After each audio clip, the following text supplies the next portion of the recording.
right, welcome to the Knight's Path podcast. Today we have a good buddy of mine, Dustin Steele. Welcome, brother. Thanks for having me, Matt. You bet, bud.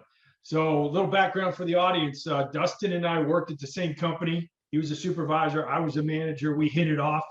And then we worked later on. I was doing a little side hustle, Elite Few, which was firearms, empty hands, and weapons other than firearms. And then Dustin was going to be the fitness guy, the strength guy, because he was doing strongman competitions and everything else. And we'll get into that. But yeah, if you follow my Instagram or my YouTube, and I'll probably put some links down maybe in the description of fun in the Texas sun, and Dustin's doing some crazy stuff out on the backside of my property.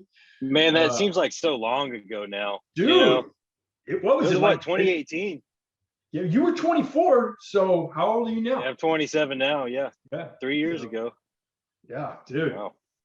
That's crazy times. But yeah, you were totally gracious, and you brought some crazy stuff out, man, like some Atlas stones, and yeah, your truck would be all have tires loaded up. Yeah, dude, it was exhausting just loading all that shit in the bed of the truck. Yeah, I remember that's when I was on second shift, so I would leave tractor at like 11:30 or something, go to the gym, and load all that crap up so I could wake up first thing and come to the house. Yeah, so you loaded it all by yourself, and then you had me help you load it. And I'm like, holy shit, I can't believe you, after a workout or whatever, you loaded all that crap up by yourself. But man, you're a strong man. So yeah, let's talk. So you kind of, we've talked before. So, and if you follow the podcast, we talk about being the most badass male versions of ourselves, physically, mentally, spiritually. And Dustin's been playing the physical game for a while. And I know a little bit of history about you, Dustin, because we know each other, but maybe you were a younger man, junior high, whatever, and you were maybe a little chubby kid, and you got into fitness. Tell us about that and where you are now. Yeah, I mean, it's kind of somewhat of a long story, but yeah, I was chubby growing up. It's kind of cool to see how far I've come. So growing up, I mean, my parents, they didn't know much about nutrition. They didn't let me just eat whatever I wanted, but I mean, I like to eat. I still like to eat. So it takes some discipline, but yeah, I got tired of being, I think, maybe a little bit self-conscious and growing up, especially getting into high school, and finally, really kind of made a decision like, well, if anything's going to change, that decision has to, that initiative has to come from myself. Nobody else is going to do it for me. So got into high school, and I think it was my junior year. I played sports growing up, but when I got to high school, I was actually in band. I was in drumline, so didn't play football like most people assume. But my junior year or so, I kind of got into powerlifting a little bit, started dabbling in it, had some friends that were doing it, and kind of just fell in love. And so, did your school have a powerlifting team? They did. It was a big high school, Tomball, okay. Independent School District, northwest of Houston. So, yeah, it was any powerlifting team. It's typically a small group of guys and girls, and so I like that aspect too. Is it wasn't a giant clump of people; it was real small and kind of intimate. So we'd all train together. I got to the point where I would start skipping rehearsals so I could go deadlift or squat or something, and got in trouble, of course. But I fell in love with it, man, and it hadn't stopped since. But that's cool. You're playing hooky to, or in one aspect to get better at another aspect of school curriculum, which is pretty cool. Sure, yeah, and as far as like nutrition goes, and actually changing my body, started noticing some progress when I first started lifting right, but I had to kind of learn the hard way that you can't really out-train a bad diet. And I've heard many people say that. And so it took me a couple of years, I started putting on some muscle mass, but I wanted to look good and feel better and be better conditioned. And so I finally started kind of doing my own research into nutrition. And finally, after, 3, 4, 5 years of lifting, finally figured out the nutrition thing. And that's when I really started to see changes. So what are you doing now? Because I mean, I've seen you eat for lunch. Well, like when we worked together, you were eating constantly, or you were eating very disciplined meal intervals at a certain amount of time. You would eat this or that, and you would eat some like really like kind of, to me it was like exotic elk or whatever, buffalo, that Bison. bison. Yeah. That's it. Yeah, it's like Bison, man. dude, who gets bison? And you're like, well, the protein to it. It's like, okay, man, you know what you're doing. Yeah. So my nutrition is somewhat loose. It's still structured, but it's not over the top. You know, I still like to enjoy food. If my family's going to go have barbecue, I want to go enjoy some barbecue with them, you know, or a burger here and there. So I've tried many different things over the years, everything from keto to intermittent fasting, those two things paired together, high carb, high protein, low fat, something called if it fits your macros. So you have a macro structure, your protein, fat, and carbs, and as you know, you can have X amount of each and essentially eat whatever you want, but it has to fit into that structure. So when I say if it fits your macros, people think, well, yeah, okay, then that means I can eat whatever I want. It's actually still pretty strict because you can't just be eating a whole piece. You're going to blow out your fat and carb intake, and you're still going to be lacking in the protein if you eat a whole pizza for dinner. Right. And I'll say that's kind of what I stick with now because it's flexible. So my job, I'm doing a lot of driving. I'm a project manager, and we have projects all over Central Texas. So, you know, if I don't pack my lunch one day, okay, I can stop at Chipotle. I know what's in there, and then adjust the rest of my nutrition for the rest of the day. You know, if I had this really carb heavy meal for lunch, you know, I can go cut it back a little bit throughout the rest of the day. So I've heard this said before, the best diet is the one you can follow. Yeah. You know, so because if you're not, you can try whatever diet you want to, but if you're not consistent with it and persistent, it's not going to work. So I like the whole flexible dieting thing, and that's another name for if it fits your macros. But it just allows me to have some freedom. I don't feel like I'm having to weigh my food every meal. Right. And so that's just a day-to-day. Now, if I'm doing a strongman prep and I have to cut weight, that's when things really start to get dialed in, and it's a lot more disciplined. It's a lot more structured. It's a lot less fun, you know, but it has to be done. So hey, that's fascinating to me. And I think the audience, and I'll learn about it too. I know we talked about it, but let's talk about a strongman prep, because you have qualified, right, for regionals or whatever, and some of the competitions you've done. Yeah, a few times. I'm by no means just, you know, a pro strongman competitor. You know, I like to be what I call, you ever heard of like somebody who has a sleeper vehicle? You know, it looks like a piece of junk, but it's like a high performance vehicle. Right, you know right. what I mean? And so it's not something I advertise a lot. Obviously, I have some muscle mass on me, so it looks like I train. But I've actually only done, I think, 4 contests in total. Twice I've qualified for nationals, but I've actually never been able to go. One year I trained for and competed in the Ronnie. It was in 2019, which is a big fitness expo up in Dallas. They do like a bodybuilding comp, powerlifting meet, CrossFit. It's just giant fitness expo, and placed second by half a point. But the top 2 qualified for nationals, and nationals was in Florida. But that year, Florida got hit with a huge hurricane, so they canceled it all together. Yeah. So, and then what does that look like though when you're prepping? Like, let's say for that competition, what did you do to prep for it? How many weeks out? Like, when was, you know, let's say it was this month. How many weeks out did you start training? What were you doing? What'd your diet look like to then? What was your weight class, and to try to trim and all that stuff? Because I imagine that takes some mental, you know, we'll get into the mental aspect too, because I mean, that's discipline. Sure. Holy crap. It's pretty taxing. Yeah, it's pretty taxing. Strongman in itself, I mean, they're big compound movements are extremely taxing on your nervous system. And so a typical prep, it starts about 3 months out. So you're looking at about 12 weeks. Sometimes we'll push that out to 16 weeks, just depending on the events and the level of conditioning I need, and what amount of weight, how fat I've gotten recently and how much weight I need to cut. But typically it's about 3 months. I have a few buddies who do it as well. In fact, one of my best friends, his name's Tommy Sharp. He's somebody to look at getting on this podcast. He's a pro strongman. He's actually competing in Georgia right now. He competes at the 231 weight, and he's an animal, stupid strong. So typically we'll pick a show together and we'll prep for it together. We're competing in different weight classes, but it's nice to have. Where I fit in best is like the 220s. I've competed at the 200 and unders, but that required me to cut about 12 pounds of fat and then water cut a week out about another 10 pounds. And it's just too taxing.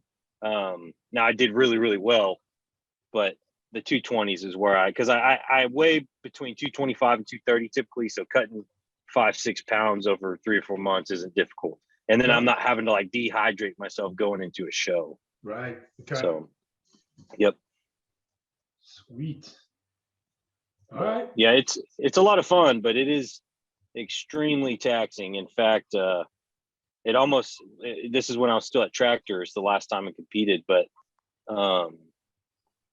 it started to affect my work a little bit. I mean, because it's so taxing on your body, and the next day you're just sore as shit, and you're in this like mental fog because you're pushing yourself to the limit, 3-4 days a week, prepping for a contest. So it's a lot of fun. What's like mentally like this, and I've had some success, breaking personal records and stuff like that, but kind of talk about some of your personal records with deadlift and some of the strongman lifts, and if you had a plateau, like, man, it took me forever, to get past this point, or, kind of walk me through some of your personal records with deadlift and the amount you're slinging and stuff like that. And then sure, if you hit a plateau, how you get past that mental shit. I know I can do this. I've trained hard. It's half a pound more. I'll beat my personal record. What's that like, bro? So some of my best lifts, pulling a deadlift on a straight bar, just like a regular deadlift, was 645, and that's when I competed at the 200. So that was pretty impressive. It was fun. And the cool thing about strongman is they do a lot of variations of these movements. So wait, that was 445 pounds over your body weight when you did that deadlift. Yes. Yeah, because I weighed in at 200. Yeah. God almighty. It was intense, man. I was proud of that moment. I've been training specifically for a deadlift. That was one of my first. That was the first competition I did in a 3-year. It was the second competition I did, but my first competition was 3 years prior to that. So I was a completely different person, and I'd been training specifically for the deadlift for that 3 years. So that was fun to do, man.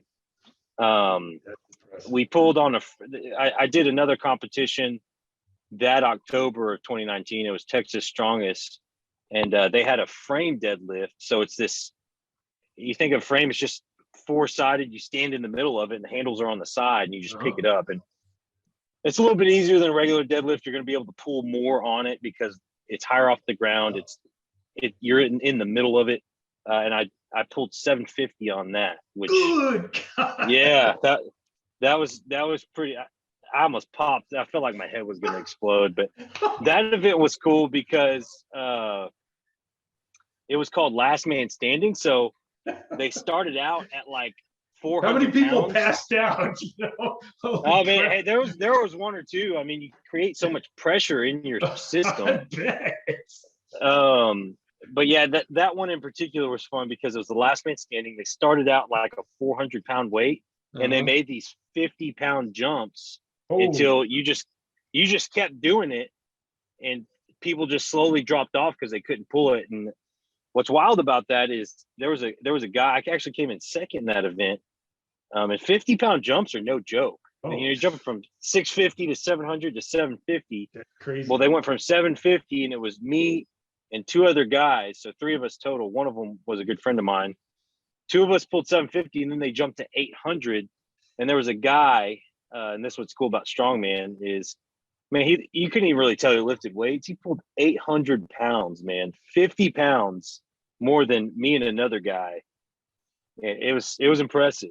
And he looked smaller than you guys?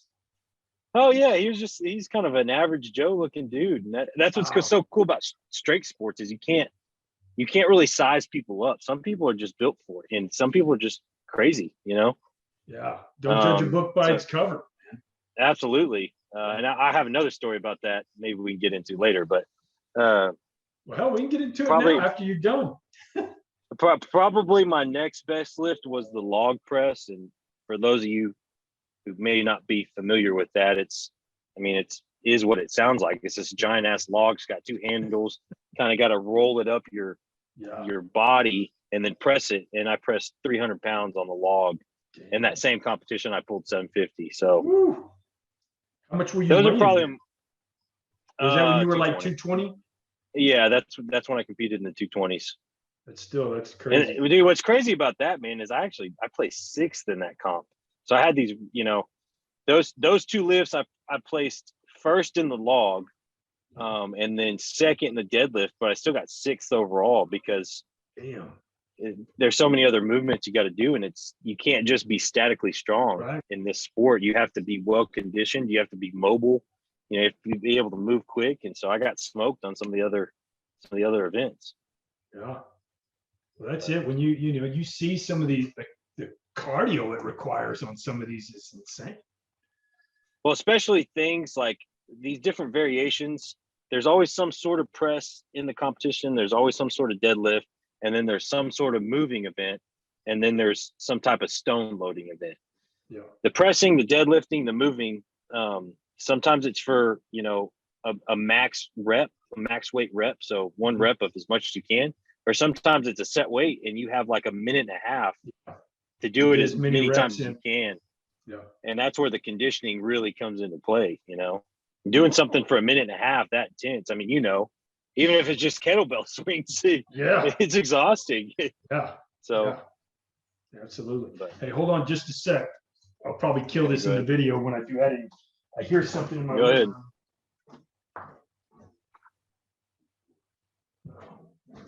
I guess it's the wind blowing something. I want to make sure I didn't leave the door open and some chicken starts walking in my friggin' apartment. But sure. Cool. So you've done 750. Well, you did 645 straight bar deadlift. You did 750 with the frame. You've done 300 overhead. What else you got? That's pretty much it, man. I've never had a great squat. We've trained it a lot. It's nothing impressive. But probably what I'm most proud of in a squat movement, it's not a regular barbell squat, but we call them Hatfield squats. Yeah. And so it's this bar, it's called the safety bar, and it's got these pads and 2 handles right up here in your torso. And the weight, to me, it's harder than doing a regular squat because the weight actually hangs out in front of you a little bit. So it wants to, the best way to describe it is somebody grabbing you by the back of the head and trying to slam your face into the ground. Okay. And so a Hatfield squat is using that bar, but you're holding on to like a power rack, so you're able to balance yourself. And I did 650 on one of those. God almighty. I almost passed out on that one too. Yeah, that was a ride. That's insane. So I always hated squats. And my legs are the size that kind of demonstrates that I never really liked squats. But for me, I always felt out of breath doing squats. I'd come up to the top and if I wasn't breathing right, I could see stars and shit, and I feel like I was going to collapse. So sure, you and I've talked about breathing and tightening, and there's a whole discipline behind it that a lot of people don't realize.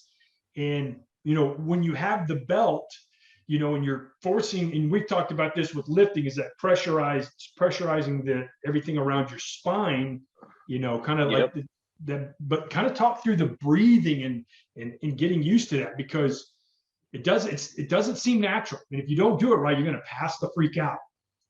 It's not, it's called, what is a scientific term for it? It's called intra-abdominal pressure. So you're trying to create as as much pressure in your abdomen, because the purpose, well, not the purpose, but one of the main purposes of your core, your obliques, the front side of your abs, your lower back, it's to keep your spine stable.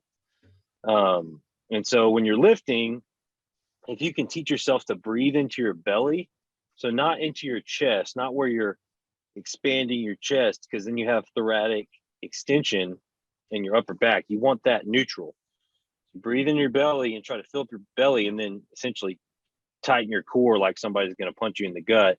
Okay. And you know, when I've been coached and some of the people I've looked up to, when they talk about doing that, they talk about creating, you know, flexing your core so hard that should be the hardest part of the movement. Like creating that much pressure in yourself should be harder than actually lifting the weight. Okay. And so, and then if you can do that correctly, you notice like you take a trivial amount, something you can do easily for 10 to 15 reps, and then you know, specifically focus on doing that, you'd be amazed at how much lighter it feels, because everything's stable and locked in. Yeah. Your body works as a full system, especially in these big compound movements. It's not just your legs. I mean, you're using your lats, your upper back, your biceps. You have to create stability, and the more stability you can create, the stronger you can become. You almost think of it like a cell tower with like those guide wires that are attached into the ground. You know, those aren't loosely attached; they're tight, and that's what, you know. Think of that tower as your spine, and those lines as your core. Yeah. And the tighter you can make those, the more stable it's going to be. So there's definitely some learning involved in that, you know, especially if you've not been introduced to it before. So where do you work out now? Because I know if you want to kind of give a shout out to your gym, and then just some of the people that have influenced you, maybe locally, and some of your friends, if you want to give a shout out, and then maybe some of your heroes in the sport. Sure. So currently, and actually ever since I've moved to Waco, Underground Performance in Waco is where I've trained. Very niche type of gym. They don't advertise. And it's pretty cool, man. There's a lot of high level athletes there, and you would never know. It's right now they moved location, but it's kind of in the middle of Waco. It's not really a sign out front. Just this big metal building. It's got key card access. You can go in there whenever you want. Kind of grungy and dingy, but has all these kind of specialty equipment you can train with. And they got yokes, and they got stones, and they got logs. Yeah. I mean, you name it. It's got whatever you need. The owner of that, his name's Joel Delaney. And he doesn't have an Instagram or anything. You won't be able to find him on social media, but he is just a wealth of knowledge. I mean, he's been doing strength sports. And he's competed in everything from bodybuilding to powerlifting to strongman. He's I think he's almost in his 60s now, and has been training since he was, 15 or 16. So he's got decades under his belt. And that's what his whole life's been doing, Yeah. And he's taught me most of everything I know. Some of our athletes there, I've mentioned earlier in the podcast, Tommy Sharp. Yeah.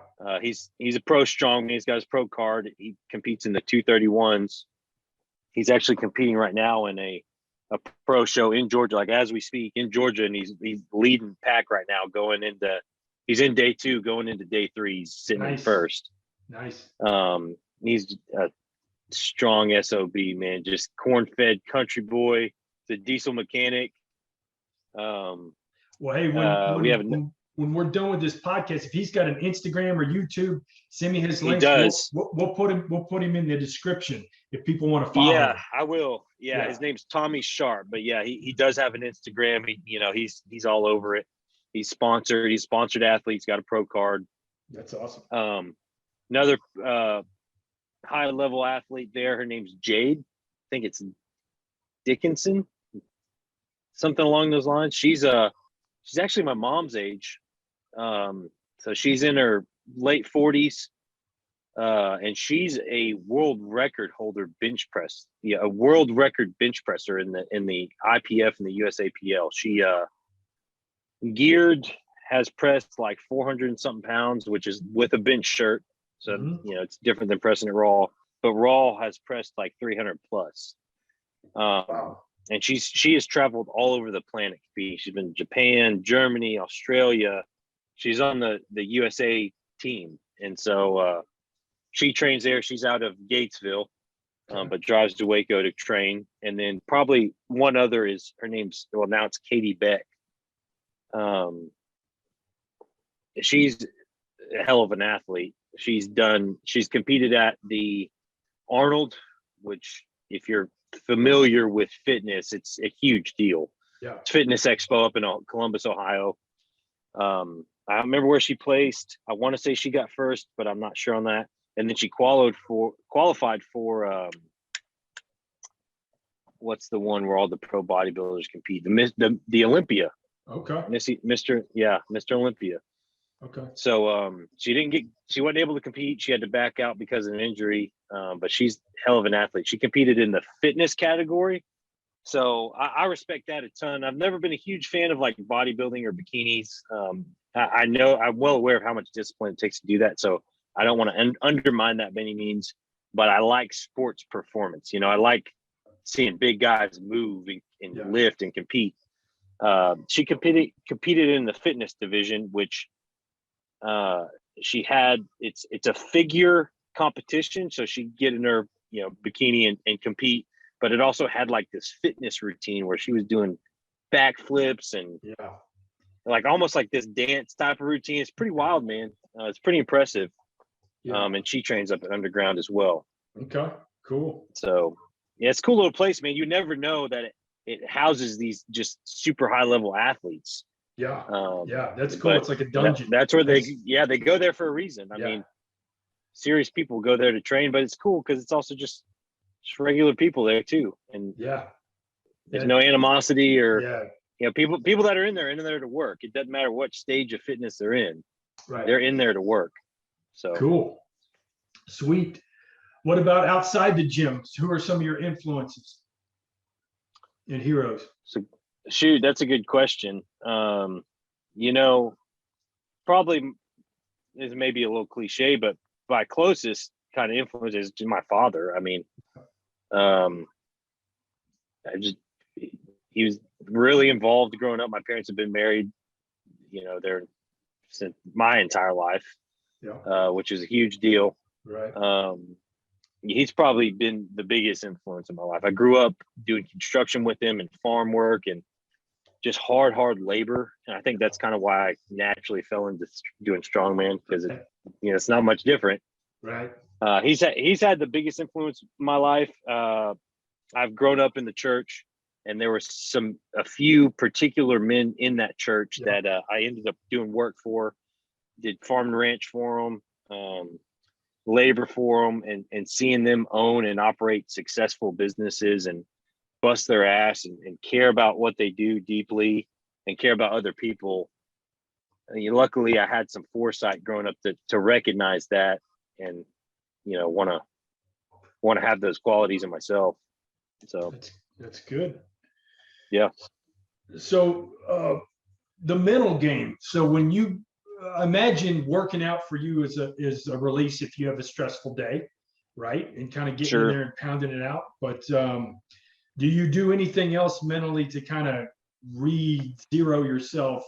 Or if you've got something coming up, a meet or whatever else, or if you're trying to, go from 280 to 300 for a PR, what's your mental game, Dustin? A lot of different things. If I have a stressful, obviously the gym is a release, but it's also a stressor. So I try to balance my life, because I can't continue to just kill myself in the gym. And if I'm not recovering and resting adequately, I'm going nowhere. And I'm well aware of that. So when it comes to breaking PRs, I know I have to be well rested, well hydrated, well fueled, or it's just not going to happen. Good. So, and that's something I've always picked up on, luckily early in my fitness career, I guess you could call it. Mm-hmm. But strongman in particular, I think just some of the mental fortitude I have just comes from years and years of hard work. Again, kind of referencing back to growing up working for my dad and working for these other men, learning what hard work was early in life when I was young, 9, 10, 11, having to push through fatigue and embrace the suck, I'm sure you've heard that term. You just got to do it sometimes, man. Like, it's going to suck and you just got to embrace it. It just is what it is. I tell my son that all the time, like, I know you're tired. I know you don't feel like doing this, but when I wake up in the morning, I don't feel like going to work. Guess what? I get my happy ass in the truck and I go to work, right? Because I need to provide for my family. Right. And so again, I just have to attribute that mindset to my dad. I just, and a lot of the work ethic and a lot of, I'm a Christian myself. So a lot of biblical principles, especially in the book of Proverbs, which we can get into another time, but these are all referenced, these are all talked about. So it's, growing up as a Christian and growing up working hard with my dad, if I didn't have those things, being able to break a PR in the gym comes from all that collectively, I guess, if any of that makes sense. Yeah, no, absolutely. Well, and I had a guest on previously, Chance King, and he's quoting the Bible and scripture and how it's influenced his life in positive ways. And I mean, we don't have to wait to get into some of the stuff another time, because the next thing I like to talk about is spirituality and spiritual. Sure. But what Chance and I were talking about was trying to be when we talk about trying to be the most badass male versions of ourselves, and some of the real life people that were in the Bible that were complete and utter badasses. Jesus Christ being one of them, right? Like, to be that loving and that kind, but then to also think how you're being tempted by the devil himself, and to fight against that, and then hey, flipping over tables at the market because it was BS, it was, and then to also be loving and kind. I mean, what a strong person, oh my goodness, like strongest ever, right? And then I think about the Old Testament and King David's mighty men, and they were such badasses, man. King David, Samson. I mean, the Bible's filled with violent, courageous men. I mean, if you really go through and read it, you'd be surprised. It's not a soft-hearted, easily digestible book. Right. It's filled with adventure and courage and passion and sacrifice and discipline. And you and I have talked about what it means to be a badass. We've talked about it multiple times, and that definition is loosely thrown around now, but I think it encompasses a number of qualities. Being a badass, or being a man of courage and strength, it's not just about being big and strong. I mean, it's just not. There's so many more qualities. I love listening to some of the poems you posted on YouTube, man, especially that last one I listened to. I showed my wife about your daughter. Yeah. You know what I mean? That takes some courage, man, to open up like that. And not that for lack of a better term that we need to like be pussies, but we do need to be able to recognize our emotions and know how to deal with them. When and be disciplined about it too, and recognize, and again, the Bible talks about this, about how your feelings, they can deceive you sometimes, man. Like, they can be deceitful. It's super easy to get pissed off about something when you really think about it, super trivial, but because you didn't get much sleep last night and somebody cussed you out earlier, now all of a sudden somebody like barely cuts you off on the road and you're about to pull out your firearm and load them up. Yeah, absolutely. So I think being a badass, man, it's all combined, right? That your whole premise of this night's path, mental strength, physical strength, and spiritual strength. In my opinion, those things can't be separated. Right. you can't have one without the other. You just can't. Like, you can't lift a lot in the gym and not be mentally tough. Right. It's just not going to work. You're not going to have the discipline or the motivation to do it. Right.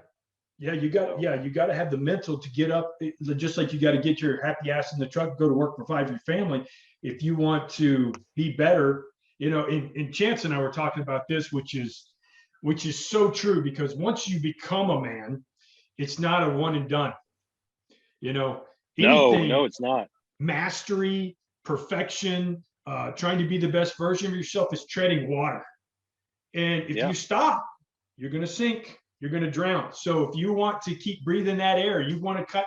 It's a constant journey. That's a really good analogy, man. I like that. And another thing I think too about being a man and where our society's at, these conversations are important. I mean, yes. I feel like, regardless of what side you are on the political spectrum, me being a Christian, you probably guess where I stand with most things. Right.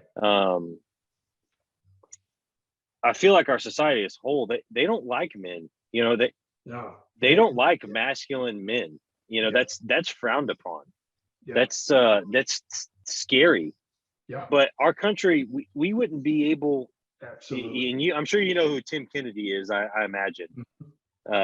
Navy SEAL. I guess he has had a big influence on my life with just his posts and stuff. Yeah. And he talks about good men needing to be capable of absolute violence. Yep. And that's why we live in the country we live in, because good men are willing to become violent to protect the things they love. Yeah. And there's something to be said for that. And that takes a certain person. It takes years of experience. It takes years of building up mental fortitude. And I'm kind of rambling now, but it's no joke. It's not to be taken lightly. No, absolutely. And that's and I have being one a man of my is YouTube a privilege. Videos, and Chance and I were talking about this in the previous episode, was everybody wants to be the man until it becomes difficult or hard. And then it's a pain in the ass being the man. But no, don't bitch about it, because if you want to be the go-to guy, if you want to be the one with your number called when it's 4th and 2, there's 10 seconds left on the clock and you got to score a touchdown to win for the team, you got to be, don't bitch or complain when it gets inconvenient, right? So you got to be willing to do the hard stuff. If you want to be that guy, you have to be willing to do the hard stuff, right? And embrace it. So and a shit ton of it is not glamorous. It's getting out of bed every day and taking your ass to work, when you don't want to. You're right. Or going to the gym, or trying to be the best version of yourself, or watching what you eat and not giving into gluttony or whatever. Like in your case, sitting down and just having a conversation with your daughter or your kids, wherever you are in life. I mean, that's part of being a man, is absolutely caring deeply for your family, sacrificing for them. A part of being Christian is dying to yourself, meaning like giving up your own needs and wants and desires for other people. Yeah. And, obviously being married and having a child, it changes your character. It really does. Yeah. If you do it right. And it should change your character if you're doing it well or doing it right. Absolutely. If it's not changing your character, in my opinion, then something's not right here. Yeah, there's something wrong with the person's character if it doesn't change their character. Absolutely. Yes. Absolutely. So there was, I want to talk about two things. One, I want to talk about chains in the gym. So when you had those chain links and how it adds weight when you go up, talk to me about that, and kind of, because that wasn't when I was lifting, that wasn't the thing, but it's so cool to see, because I've seen some of your Instagram videos and stuff where you're making posts and you got these chains on there, and man, it's I've seen like bench presses where it's it's crazy with the chains and stuff, and I've seen you with the straps, but kind of walk me through the chains and because I imagine that kind of helps you mentally if you wanted to break a PR, is hey, I want to be able to deadlift this much. I'm going to put the chain on it. It's 2 pounds less than what my PR is, or Sure. whatever I can successfully lift. But then once I get to the top, I will. So kind of talk me through that. And then the last thing I want to talk about is I want to get back to that judge a book by its cover, because you said, hey, I got a story about that. So I want to circle back around to that if we can. Okay, yeah, that's a good story. So as far as like the chains going, I could talk about training all day long. You know, I've only been doing it for 10, 11 years now, which is a significant amount of time. But specifically the chains and or the bands, it's a tool in an arsenal. Yeah. It's not something I honestly don't even use it nearly as often as I used to. But the concept of it is if you're doing the bench press or deadlift and you have bands over the top of it or chains hanging from it, as it goes up, it's lighter at the bottom, and as it goes up, it increases in weight. And so it's a good tool to use if you have particular sticking points in a lift, or like to what we would call overload. Because if you're bench pressing, say your max bench press is 300 pounds. Okay. Well, we put 240 pounds on the bar, and then we add 70 pounds or 80 pounds of chain. So when you're at the bottom, it's at 204 pounds. But when you get to the very top, which is the strongest part of your lift, by the way, it's going to be over your max. It's going to be 310, 320 pounds. Nice. So it's a good way to just get a feel for that kind of weight in your hand, or to overload the lift. Yeah. Because it's going to be more weight at the, yeah. It is, man. And it's not easy. Like you would think, especially deadlifting, how we would say is pulling against bands, because the deadlifting is a pull and you're pulling up against those bands. It's honestly way harder than even just deadlifting, because those bands in particular, they're active. The chains are just hanging. The bands are actively pulling down in the opposite direction. Yeah. And so it's a wild ride, to say the least. It's no joke. It's a good tool though. It's not something I use often, especially anymore. Every now and then I use it, but my training goals have changed a little bit. Yeah. But yeah, if you have a sticking point, or you want to overload the movement, or you want to work on there's a lot of techniques to these lifts, and there's certain things you're lacking on. Those tools can help you train those techniques to be better at the lift itself.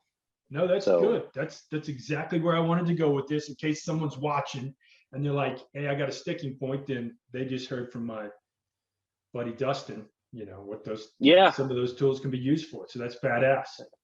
There's a lot of things to breaking PRs too, Matt. A lot of it's, how you set up your training. A lot of times people, the goal in the gym, you're going there and you're going to work hard and you want to work hard, but your body can't necessarily sustain going balls to the wall every training session in and out. Right. You're not going to recover from it adequately. You're risking injury. So a lot of times, in strength sports in particular, we're going off percentages, or we're going off what we would call an RPE scale, or an RPE scale. I forget what it stands for. But, say, you can lift 300 pounds for 1 rep. That's an RPE 10. That's top out, So if we're wanting to do reps in a bench press, or we may train between the 70 and 80% range for reps. And it's just, even though you can get maybe there's programs in something I'm doing 3 sets of 3 on a deadlift at 80%. I need to stick to that 3 sets of 3. Maybe I can pull that for 3 sets of 5, but then I'm pushing my body, to the max, and I'm, building that fatigue, it accumulates. And so at some point there has to be a release valve, and it's either going to be with an injury. I've trained myself into the flu before, because you're compromising your immune system, because you're just constantly breaking yourself down. Right. Or you're just going to go in there and you're just not going to be able to do what you were able to do, because you're just so fatigued. So how my training structured, and how any type of well-programmed athlete's training structured, you're going to you're going to start lower and you're going to build and build and build and build. And then you're going to have what we might call a deload, or where you go in there and you only do 50% of what you were doing before, either weight or reps. Or for like somebody like myself, I haven't learned to be disciplined enough to go in there and do 50%. So I'll just take 4 or 5 days off, you know, and it just won't go. Or maybe if I go in there, I'm going to just get on the rower or the air bike, or just get on the treadmill and walk, you know, for 30 minutes. I haven't developed the discipline to go in there and 50% on a lift. You know, if I'm going to lift, like I want to go balls out like most people, but there's definitely some strategy that needs to be put in, some thought that needs to be put into any type of you know, good training plan or good program. It can't just be, I go in there and I max out every day. It's not just not going to work. You're not going to make progress. And so part of busting through those PRs, when you get to an end of a training block, you are going to be able to bust through those PRs because you haven't been trying to bust through that same PR every week over week leading up to that, you know? So it's progressive overload. You want to progressively overload a movement, whether that's weight or reps or sets. You want to somehow add to that. Gotcha. But you can't add to that if you're topping out initially, you know? Right. So Gotcha. All right, man. Judge a book by its cover. Okay. Funny, it's a quick and funny story. Okay. So in college, I was a bouncer. I worked at this nightclub. It's called Gatsby's. It was in Northgate in College Station. Small little, it was 18 and up, like nightclub. So, you know, it wasn't even like drinking age and up. It was 18 and up. So teeny bopper club. A lot of, a lot of just stupid people doing stupid things. I loved it. I was making a ton of money, but you always had fake IDs rolling through there because people want to drink, you know. And most of the time, and you being a law enforcement officer for a period of time, you've probably seen your fair share of them, but half the time they're out of state IDs. You know, that's at least what I noticed. It'd be like some country boy walking up to me giving a Massachusetts ID, and I'm like, get the fuck out of here. You're not from Massachusetts. You're not from Boston. Yeah, dude, get out of here. And so what I would do, I would have a series of tests I'd do on those. I'd bend them, or I'd look for some sort of hologram. And sometimes they were so cheap, I would bend them and they'd pop. Like they would just break in half. But anyway, this particular guy came up to me. It was this little frat guy, and that seemed to be always who I had problems with was frat guys. Yeah. And he gives me his ID, and it's out of state. And I didn't think twice about it. I just put it in my pocket, like I kept it. That's what I would do typically with IDs. I would just keep it. So I grab it. This dude's probably like 70 pounds lighter than me. So I grab it from him, put it in my pocket. And I'm not thinking, I just keep on about my business, checking IDs. And he punched me so flipping hard, right on the dinger, you know, right on the chin. It nearly knocked me out. I kind of fell back into the wall. And, you know, kind of saw stars and had to bend over and put my head, you know, and honestly, I just didn't think about it because there's this little guy, you know, dude, he punched me so flipping hard, and it was just a sucker punch, you know, because I wasn't expecting, I wasn't looking. It's right in the mouth. And so yeah, don't judge a book by its cover, right? By its cover. Yeah. And then same thing with the strongman, you know, being beat by guys that are 20 pounds lighter than me. You just never know. It's humbling. You know, I'm glad I experienced those things. Yeah. And I'm sure you have stories like that being a police officer as well. Oh God. There were dudes that were tiny that fought, you know, worse than guys that were bigger and stronger than me. You know, and it's like, I mean, I had a guy one time, I'll tell this quick story. It was like, have you seen Fight Club? You know, when Brad Pitt's getting the shit beat out of him, and he's trying to and he just keeps coming off the ground, and that guy's like beating the shit out of him, and he just keeps grinning and laughing and saying, "We want to use the basement." And he's like, "Okay, you're crazy, right?" But there was a dude like that, and I was working off-duty job in Dallas, and you know, I had this guy, and he was fighting me. He was trying to claw my eyes out. He was crazy. He was probably on drugs or whatever. But I remember, Sure. you know, I mean, I remember hitting this guy as hard as I could. He was pulling that Brad Pitt crap where his head would bounce off the pavement. He's like, you can't hurt me. You can't hurt me. And I'm like, boom, boom. And he's like, And I'm just like, oh my God, I can't hurt him. Yeah. You know? And I'm like, it starts to get scary at that point. Like, Yeah. I'm gonna have to kill this guy, right? Yeah. And luckily, I somehow managed to pancake him over, and he's fighting. And I got one handcuff on him, got another handcuff, and I'm like, oh. And he was skinny as shit, man. I probably outweighed him by 50 pounds, but good God.